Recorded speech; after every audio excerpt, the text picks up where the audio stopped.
This week on Christian World News, the meeting that made history. President Donald Trump comes face to face with North Korea's Kim Jong-un. See why it never would have happened without the prayers of North Korea's Christians. And hear Franklin Graham's special message for Kim Jong-un. Plus, in a city where Protestants and Catholics still hate each other, the cross stands as the only hope for this broken community. And Harris Faulkner, she's the wildly popular host of Outnumbered Overtime. And yet she says God has given her an even higher calling.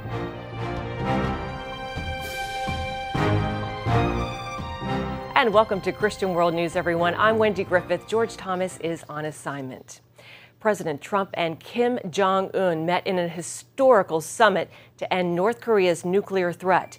While some say the agreement is short on specifics, most experts agree it's a good first step, not only towards ridding North Korea of nuclear weapons, but also easing Christian persecution. Heather Sells has our reports.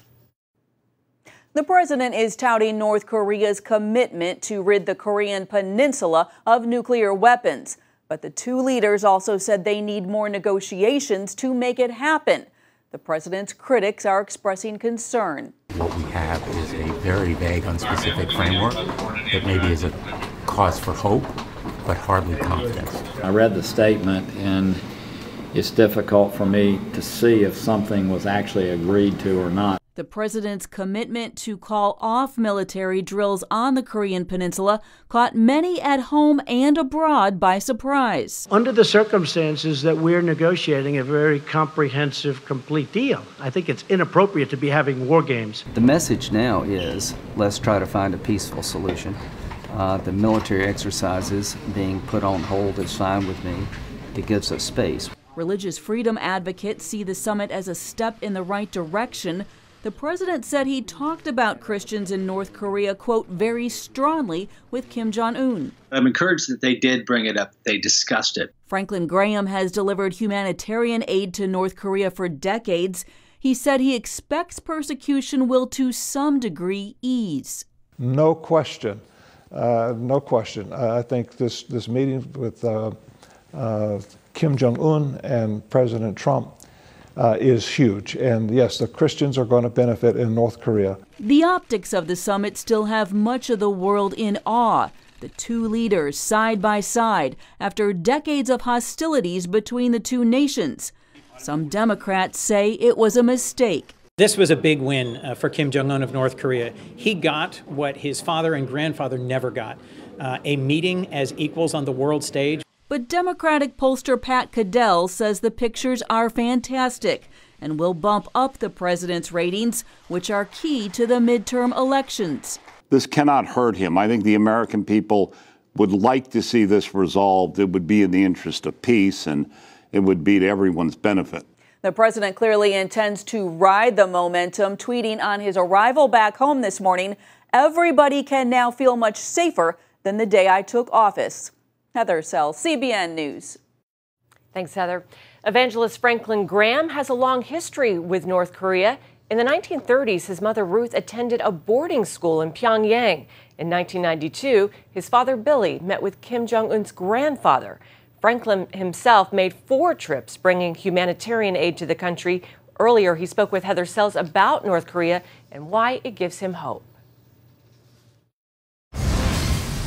President Trump is the first president that has actually tried and is trying to resolve this issue. So I commend him and just thank God that he's taken this direction and he's focusing on this. I know there's a lot of hope around the world in regards to this, and the president has said that he has secured a commitment for complete denuclearization of the Korean peninsula. How optimistic or not optimistic are you about this? Oh, I'm very optimistic. I think the North Koreans have been wanting to talk to the Americans for a long time. And this is the first administration that they've been able to talk to directly like this. The North Koreans just want to be shown respect. And other administrations just would just kind of brush them off like they were nothing. These are prideful people. These are people that back in the 50s and 60s had a pretty strong economy And they built themselves a beautiful city, Pyongyang, a gorgeous city, wonderful monuments. It's really something to see. But of course, in the 70s and 80s, they've had famine and tremendous economic decline. And this is a country that is in trouble. Of course, it's got the sanctions. They need help. And if America and the DPRK, if they could resolve the differences and have some type of peace treaty between the two, I think this would be huge for the DPRK. And it'd be huge for us. We could save billions of dollars by not having to send so many troops and weapons to that part of the world. The president said that he also brought up the subject of Christians in North Korea, quote, very strongly. What is your response to that? There are Christians in the country, and I just felt that by Samaritan's Purse, the Billy Graham Evangelistic Association, by maintaining our foot in the door, so to speak, we would be able to help the Christians. I want the communist government to know that Christians are not their enemies, but they have the potential of being the very best citizens in the country, because God commands us, all of us, to pray for those that are in authority, whether we pray for our own president, but the people in North Korea that are Christians should be praying for their leadership. And so, yes, I think Christians play a very important role in society, and the North Korean government, I wanted them to know that we were not their enemies, that we were really their friends. Do you think that this summit has the potential to ease some of the persecution on believers in North Korea? No question. I think this meeting with Kim Jong-un and President Trump is huge. And yes, the Christians are going to benefit in North Korea. All right. Well, Reverend Graham, we really appreciate your time today. Thank you so much. Some words of hope from Franklin Graham. Well, Graham's Samaritan Purse Ministry has shipped millions of tons of food and other aid to North Korea, and you can learn more about that work on our website, cbnnews.com. Well, Christians around the world believe the Singapore summit was only made possible after decades of prayer and sacrifice by North Korea's underground Christians. Our Lucille Toulousan brings us that story from Singapore. At the end of the Singapore summit, President Donald Trump and Chairman Kim Jong-un signed a framework agreement for nuclear disarmament. Both leaders know many months of difficult negotiations and commitments lie ahead before peace and prosperity can be realized on the Korean peninsula. The two men seem to develop a good relationship, and that may be the summit's greatest achievement. The people of Singapore say they're very happy and honored to host such a historical event that promotes peace in the world. A lot of work was done to make this summit successful, and intervention of leaders from China, Japan, and South Korea. But Christians around the world are attributing the success to the many sacrifices of the persecuted North Korean Christians and to much prayer. Pastor Jerome Ocampo recounts the South Korea Uprising Prayer Conference in 2016, where young leaders of churches from different nations gathered near the border of North Korea. They cried out to God for the reunification of the Korean peninsula. Although human rights and religious freedom were not the focus of the Singapore summit, Pastor Jerome believes that denuclearization can pave the way to a greater purpose. We should not stop at denuclearization. We should continue to pray for the liberation, giving freedom to the North Korean believers. Spiritual revival took place in the North Korean capital of Pyongyang in 1907. Ironically, today, North Korea is a place where Christians suffer the world's worst persecution. In the book by missionary Kwang Choi, It's Fine Should I Die, North Koreans testify how they were brainwashed from childhood into believing that, quote, Christianity is a tool of invasion of small and weak nations by the imperialist United States of America and its agent South Korea's puppet government. Christians in North Korea were already purged in prison camps even before the Korean War began in 1950. This is why Christians believe that a U.S. president coming face-to-face with a North Korean leader was unimaginable and nothing short of miraculous. Pastor Jerome had a dream about Kim Jong-un just 2 weeks before the 2016 Uprising Conference. Kim Jong-un, he had a dream, and he was waking up in the morning, And in his dream, somebody was speaking to him. Maybe it was God, but the voice was like this: will you be remembered as the Korean who destroys Korea? Or would you like to be remembered as the Korean who unites North and South Korea? And in my dream, all of a sudden, he just says, he made a choice. I'm going to be the Korean that will unite North and South Korea. And this is why Pastor Jerome is rallying Christians to pray for Kim Jong-un. I think what God has shown today is God has access to his heart, and therefore God can do more. We cannot erase what he has done in the past. And I think the whole history of the whole regime will always be there. But I believe as a millennial, he is the most flexible of all the regime to actually bring change. And if we're going to pray for change, and we believe that God can bring that change, we will see one day, one Korea. We will see one day Pyongyang will welcome believers, and we will see God manifesting his glory again, probably in a new wave of revival all over Korea. Lucille Talusan, CBN News, Singapore. Thanks, Lucille. Up next, the church that sits on the border of two warring communities and how it's bridging the gap for peace. Angels were created to serve God. These magnificent beings have awesome power beyond our comprehension. CBN presents Angels, Their Power, Purpose, and Presence. In Pat's latest DVD, you'll get the biblical insight into these mysterious spiritual creatures and discover the important role they play in God's kingdom and in your life.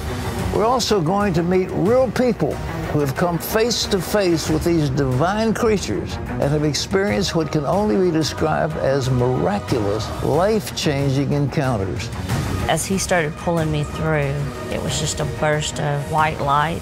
My thought is the angels were there to hold me together. I knew that this was something that was happening, and it was supernatural. Angels, their power, purpose, and presence. Call now or go to cbn.com to get your copy of Angels. Hello, I'm Terry Newsom. Did you know there are more than 148 million orphans in the world today? 148 million. But it was 3 little girls that taught me about the plight of orphans. My husband and I spent nearly a month immersed in the daily activities of a Ukrainian orphanage as we waited to adopt 3 sisters. I saw firsthand the utter loneliness, the pain of rejection, and the overwhelming desire to be loved. That experience changed me forever. And out of it grew a ministry from my heart called Orphans Promise.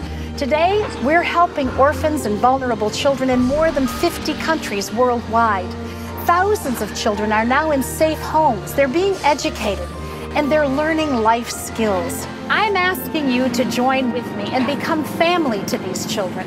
Will you call the number on your screen right now? Because every child deserves a chance to be happy. Welcome back. They were known as the Troubles. For decades, a brutal war raged between Catholics and Protestants in Northern Ireland. And even though the violence ended about 20 years ago, true peace remains elusive. Dale Hurd reports from Belfast. There is peace in Belfast, officially. But this wall still separates Catholics and Protestants, and this gate still closes every night. New Life City Church sits squarely on Belfast's so-called peace barrier. Part of its building in Catholic Belfast, part of it in Protestant Belfast. It welcomes those who were once mortal enemies. Among those that come to our church regularly, Sunday after Sunday, are those who are from terrorist backgrounds that at one time would have wanted to have killed each other. There was a time whenever I would have killed some of them. Jack McKee was a soldier during the war and today pastors New Life City Church along with his son Johnny.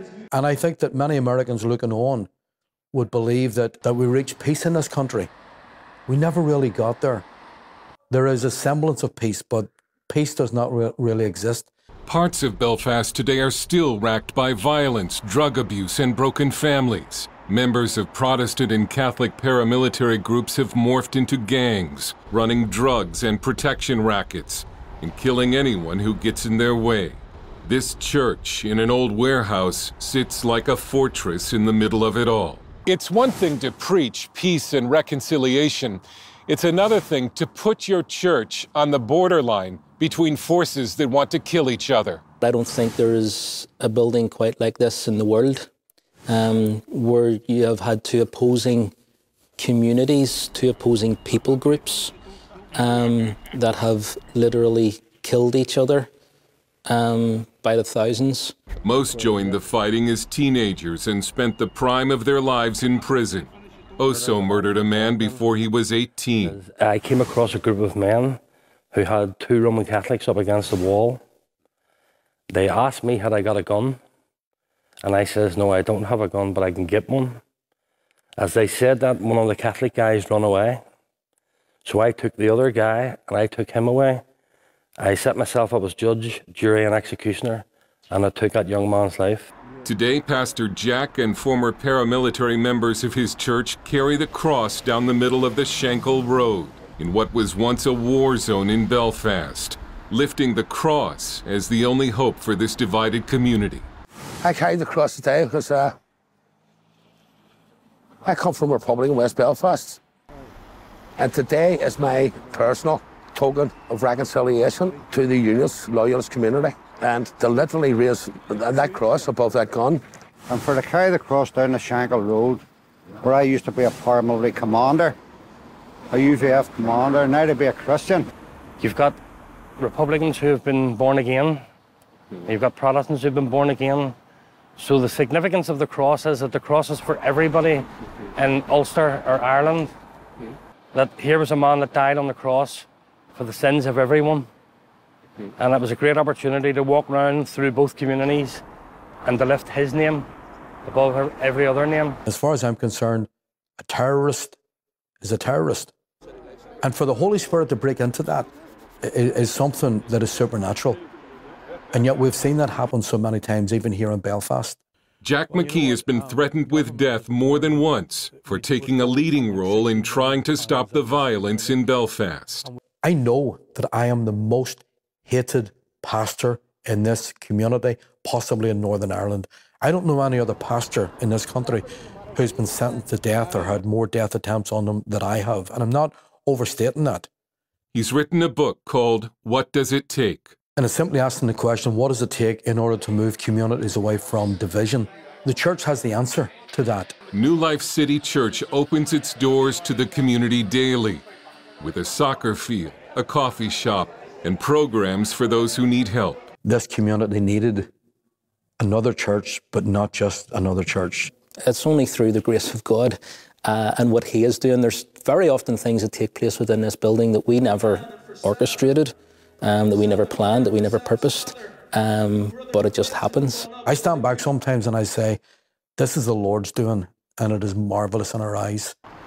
And I just get amazed when I see people coming to faith in Jesus at any time, but knowing they come from a terrorist background and that they're able to come and sit in the same row from those who were on the opposite side and worship God alongside them. Only God could have done that. Dale Hurd, CBN News, Belfast. Thanks, Dale. Great story. More than 1 million people every day tune in to watch Harris Faulkner. Now the Fox News anchor tells us about her true purpose in life when we return. Parents, the Superbook Bible app is a great way to get your child reading the Bible because in today's busy world, we can use some help. The free Superbook Bible app has fun stuff your kids will love. They'll have a blast learning the Bible, playing great games, watching cool videos, discovering heroes in the Bible. They'll have fun while they learn God's Word. The Superbook Kids Bible app, available now.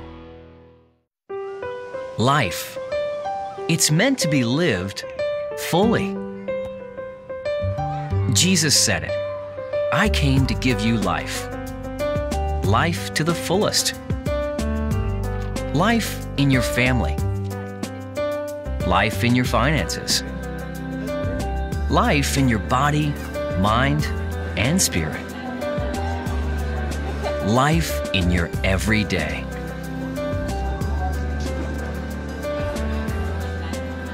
At CBN.com, we're taking what Jesus said seriously. We're here to help you discover life. Life. Live it fully. CBN.com.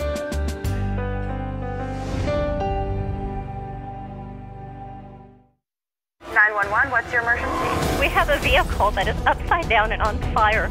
These people are trapped and we need the jaws of life. My feet were on fire. The car was filling up with smoke. There was fire coming in through my left door. Steering wheel was stuck in my chest. I couldn't move. The seatbelt, I kept trying to release it, but it wouldn't release. And I just screamed, God, send your angels now. I saw a set of just white hands. It was just a burst of white light. Fox News anchor Harris Faulkner, a familiar face on TV, but what you may not know is that Faulkner is a so-called Army brat. She says being raised in a military family not only shaped her values, but gave her tools to succeed. Tools that she says are as important in everyday life as they are on the battlefield. Harris Faulkner has worked her way up through the ranks at Fox News, and her success as co-host of the popular program Outnumbered has led to her own show, Outnumbered Overtime. We'll go Outnumbered Overtime now. I'm Harris Faulkner. Harris credits many of her accomplishments to a military upbringing and writes about it in her new book, 9 Rules of Engagement, a military brat's guide to life and success. Most of us need the principles of the military to get through. You need to know how to put a mission together to victory. Harris is the daughter of retired Lieutenant Colonel Bob Harris, an Army officer and pilot who served 2 tours in Vietnam. She grew up hearing her father's battle stories, where success often meant the difference between life and death. So when I said, Dad, I have these rules in my life that I live by, and I know I came by them, from you and Mom, and sometimes my friends would make fun of me because I was just so disciplined and so set in my ways. And I'm like, well, that's part of how I grew up.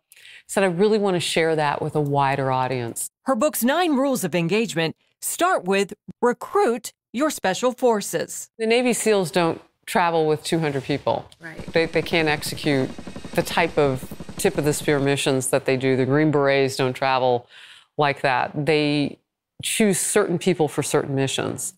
And I think in life, that's how we have to be. We become like the 5 people we spend most of our time with. Oh, Wendy, we got to be picky. Wow. And you might have to fire a few people who don't belong in that inner circle because they can't help you be your best and help you further your purpose. Faulkner believes her deep faith in God has also given her life purpose. My mission in life is to get to heaven. So the people I have in my inner circle, I don't allow to do the rule breaking that we know as Christians we can't. When did you realize, I'm a believer, I'm a Christian, I believe in God? Oh, from birth. I mean, it was a deal breaker in my household because Dad was at war. Faulkner's Christian faith made a recent assignment to the Holy Land even more meaningful. Let's bring in a very special guest now, Dory Gold, former Israeli ambassador to the United Nations. You were telling me in the commercial break. What was it like to be there in Israel covering the opening of the U.S. Embassy in Jerusalem? This is my favorite question ever.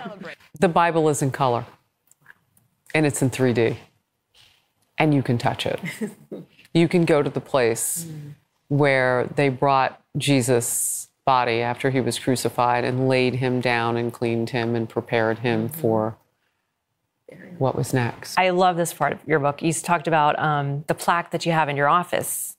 Just a girl who decided to go for it. Oh, yeah. Everybody told me that it wasn't going to happen. I mean, not just a few people. Like, oh, are you good at anything else? Oh my gosh, spear my heart. And after going for it and achieving, she's now in a position to help others do the same. My purpose has broadened. My purpose now is to help as many people rise as possible. And it doesn't matter if they're women or men, but that sense of value that we have as individuals, I think, informs us and helps us to treat each other better. You have had a tremendous career, so much success here at Fox, and now with your own show. Are you living your TV dreams? I'm living my dream totally. I mean, my career dream, my home life dream with the 2 kids and the hubby, my familial dream outside of that was for my mom to see me host my own weekday show.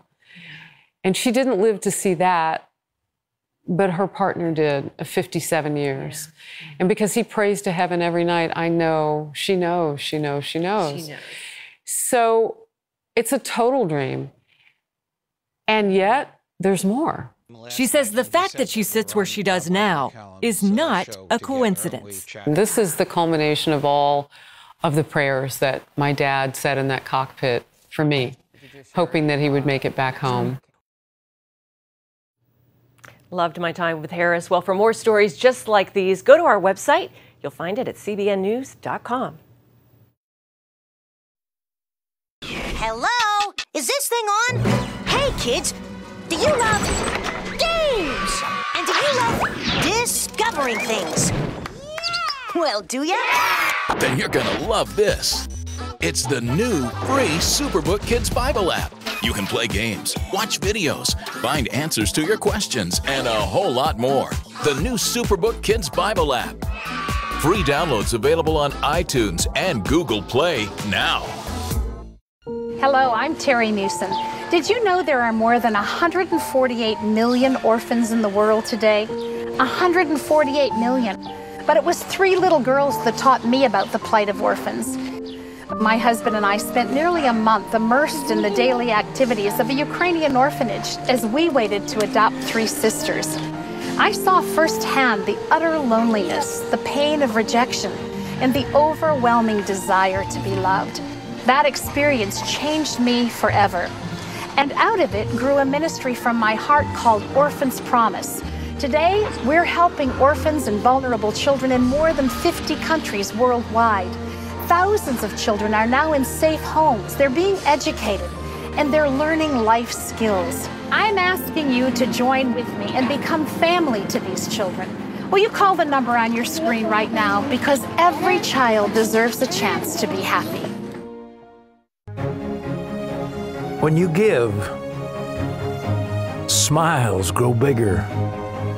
When you care, homes are happier. When you comfort, the hurt goes away. When we all come together to love, miracles happen. CBN Superbook made an appearance at Russia's Children Media Conference. The 5-day conference in Moscow allows children's media from all over the world to be on display. CBN presented Superbook to more than 150,000 visitors. Children and their parents heard the gospel through the screenings and meeting the Superbook character Gizmo, of course. Well, thanks so much for joining us this week. Until next week, from all of us here at Christian World News, goodbye, and as always, God bless you.